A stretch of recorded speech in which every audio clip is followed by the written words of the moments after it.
Welcome back to the For Real Wrestling Fans as we continue our march to WrestleMania. Last week's Top 10 we talked about wrestlers currently in the WWE that should make it into the Hall of Fame once they retire. But what about people who aren't currently in the WWE, who've been retired or passed away, or who knows why they don't wrestle anymore? Well, today we are bringing you who we think should be the next 10 inducted into the WWE Hall of Fame, minus Canadian champions who weigh 100 kilo. I would give you his name, but I can't remember it. So, without further ado, here are our top 10.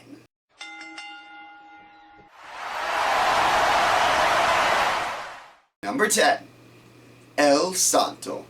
Now I know what you're all saying, but loco, Santo has never stepped foot in a WWF ring, a WWF ring, or an WWE ring. Yes, that is correct. But the WWE Hall of Fame has inducted people that never stepped foot in either of those rings before either.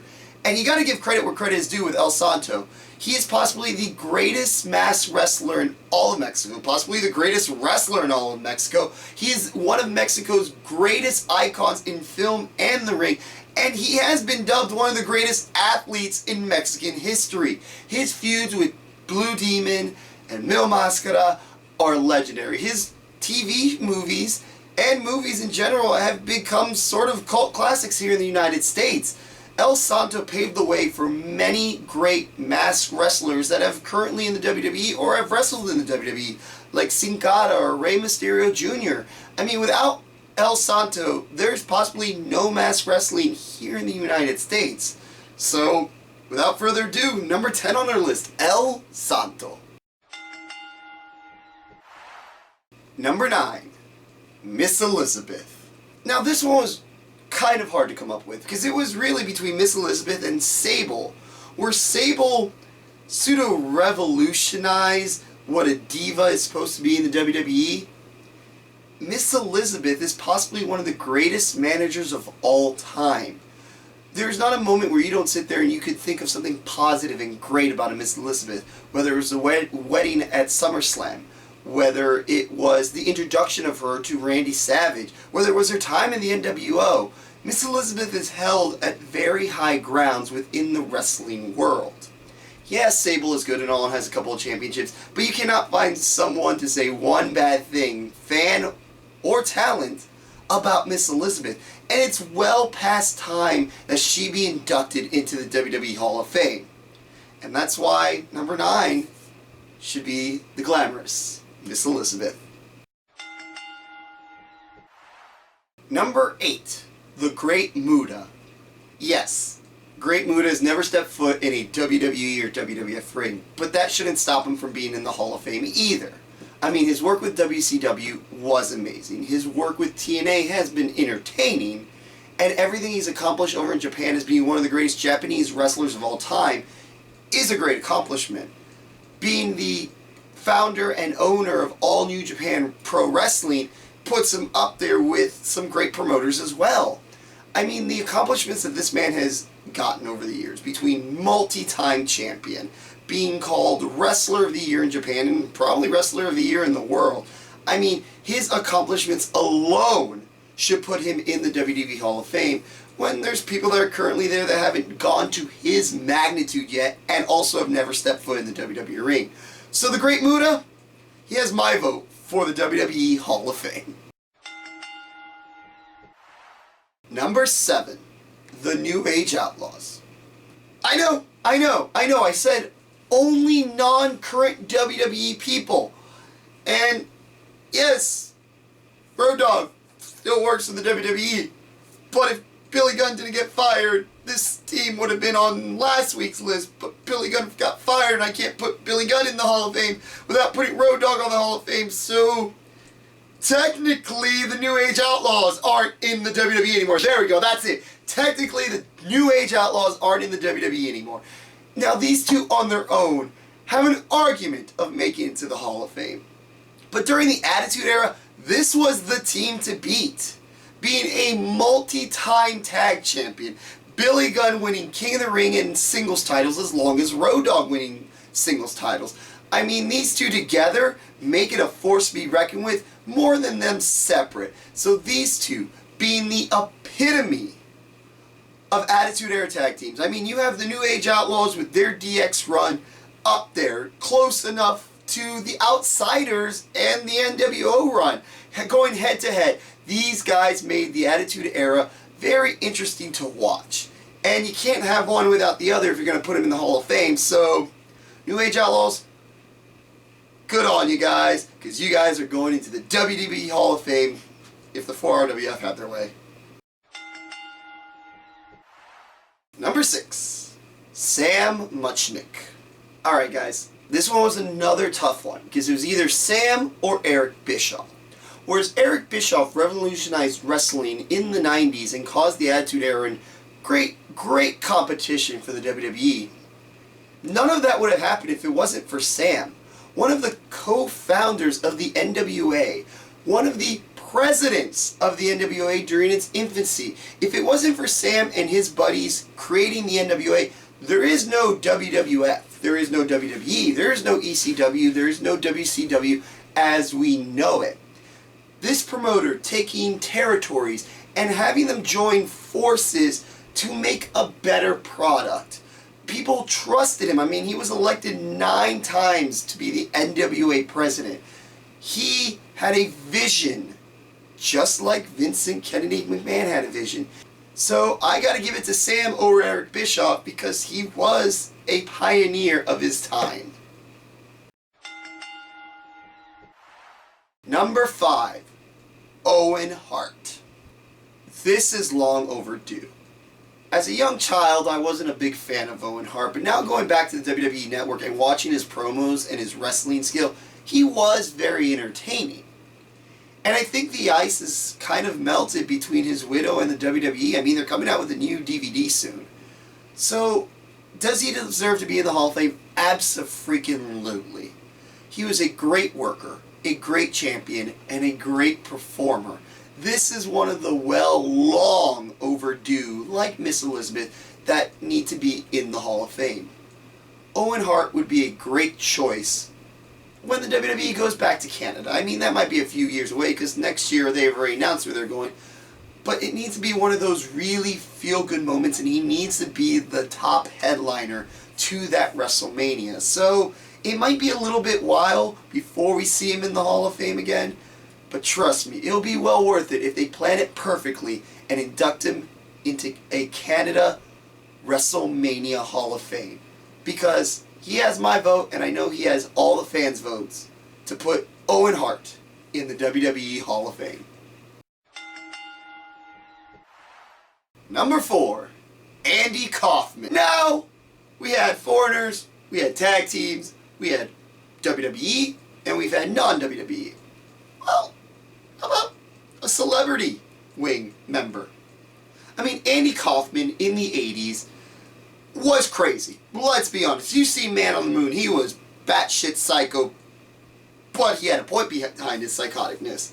His feud with Jerry the King Lawler put wrestling in the mainstream. Being slapped in the face on David Letterman, and it all just being a work. But people back then didn't think it was a work. People thought that Jerry the King Lawler was really going to kill Andy Kaufman. And if you want to go, well, loco, I mean, come on, Andy Kaufman really in the Hall of Fame? He's never even won a title. He is the longest reigning intergender champion. He's the only reigning intergender champion, but it doesn't matter. Andy Kaufman put wrestling on the map back when it was just a, as he puts it, good old hit time. He deserves a spot in the celebrity wing as much as anybody else in the celebrity wing, because he's actually stepped in the ring and wrestled a Hall of Famer. So, Andy Kaufman, WWE Hall of Fame. Make it happen, Vince. Number 3, the ECW Originals. Here's where things get difficult. Last week we put Paul Heyman into the WWE Hall of Fame. This week, I don't know who to choose between Sabu, RVD, Sandman, Tommy Dreamer, Mikey Whipwreck, Justin Credible, Chris Candido. I mean, the ECW gave us a plethora of great wrestlers, even wrestlers that are still wrestling today, like Chris Jericho and legends like Eddie Guerrero. It's one of those that ECW needs to go more in as a group, because that's what they were. They were a close-knit family. You could sit there and, just like you do with the Four Horsemen or the Fabulous Freebirds, make the ECW originals a group. Induct the RVDs, the Dudleys, the Justin Credibles, the Paul Heymans. Make it its own little entity. ECW originals, because someday, why not introduce the NWO as a group as well? The ECW originals deserve this Hall of Fame because they added to the Attitude Era. Plain and simple. When everyone was getting a little sick and tired of Vince and Eric, here comes Paul Heyman with a brand new product, and it really brought entertainment to wrestling again. So ECW originals really, really, really need to be in the WWE Hall of Fame. Oh, I think Vince just like heard that and stabbed my voodoo doll. Number 2, Lou Thesz. When you think of legends of wrestling and pioneers, Lou Thesz is on the top of that list. I mean, how he has not been in the WWE Hall of Fame yet is mind-boggling. The only thing I can think of is that someone in his family doesn't want him in this Hall of Fame. But he is a pioneer and a legend of wrestling. Before any of you sit there and go, but this is another one that's never stepped foot in a ring. Was in the WWF in 1987 in a Legends Battle Royal, and he won. So right there, you are the legend of the WWF, WWE. Only stepping in the foot once. But think about it. If that gives Carlos Colon the chance to be in the WWE Hall of Fame because he was in one Royal Rumble, shouldn't Lou Thesz be in the WWF Hall of Fame too? Here it is. Lou Thesz created the original Powerbomb, was known as a mat technician, multi-time champion from territories all around the United States. He was one of the biggest draws back in his day. Lou Thesz is an innovator of wrestling. Lou Thesz is a pioneer of wrestling. Lou Thesz is a wrestling legend. And someday, who knows, maybe next year's WrestleMania in Orlando, where Lou had his residency for a while, we'll see this legend finally in the WWE Hall of Fame. And the number 1 retired wrestler, no longer in the WWE, that deserves to be in the WWE Hall of Fame, X-PAC. Yes, bring on the X-PAC heat. I love it, X-PAC heat. But let's be serious for a moment here. X-PAC deserves to be in the WWE Hall of Fame. Take aside that he's Triple H's buddy and he's a member of the Clique. Just put that over here, right there. He has been part of almost every major moment during the Attitude Era, whether it was invading WCW, making fun of the Nation of Domination, which is personally one of my favorite Raw moments, his introduction into DX, being one of the original 6 members of the NWO, and anything NWO did, he's right there in the background. X-PAC is always there when a big moment happened back in the Attitude Era. And if we take all that aside, Cruiserweight Champion, Light Heavyweight Champion, Tag Team Champion, once with the Freebird rule, European Champion, X-PAC's in-ring talent, and his championship, and being there for major events, really does need to put him in the WWE Hall of Fame. Love him or hate him, X-PAC heat or not, some crazy things he's done outside of the WWE.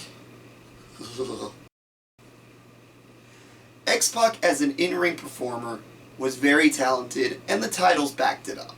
Him being on the mic and making fun of whether it's Eric Bischoff or Mark Henry. I'm not going to show that picture because that's a bit racist. X-PAC, WWE Hall of Fame. might not be one of the biggest stars during the Attitude, but he was a very important star during the Attitude Era. And there you have it, the final top 10 for the March to WrestleMania. Join us next week as the 4RWF gives you its predictions on who should win WrestleMania, who the WWE is going to win WrestleMania, and what should happen at WrestleMania. Until next time, I'm Latino Loco for the 4RWF.